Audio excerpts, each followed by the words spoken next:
Mga kapuso, katakataka ang nangyari sa 14,000 pisong ipinadala sa pamamagitan ng isang remittance center.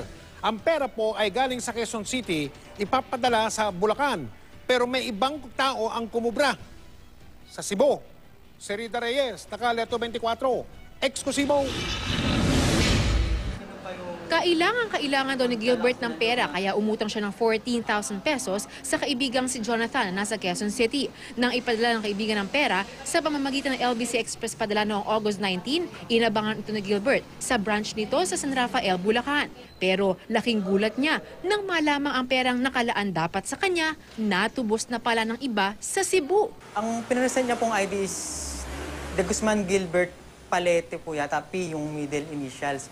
Bim Victory po yung middle initials. No? Hiniram ko lang siya tapos kailangan ko siyang bayaran pero hindi ko naman na-receive. Parang doble yung naging utang ko tuloy. Sinubukan doon nilang humingi ng paliwanag mula sa LBC Mandawi branch pero hindi nito sinagot ang kanilang tawag. Mahirap din kasi hard-earned money. Paano sila makakapag-release ng pera ganun kalaking halaga? Nang ganun-ganun lang. Binalikan namin ng LBC branch na pinaghulugan ng pera. Tumanggi itong magpa-interview. Baka raw may nasabihan na magkaibigan ng tracking number na hinihingi bago mag-release ng padala. Pero ayon kila Gilbert at Jonathan, silang dalawa lang ang nakakaalam nito.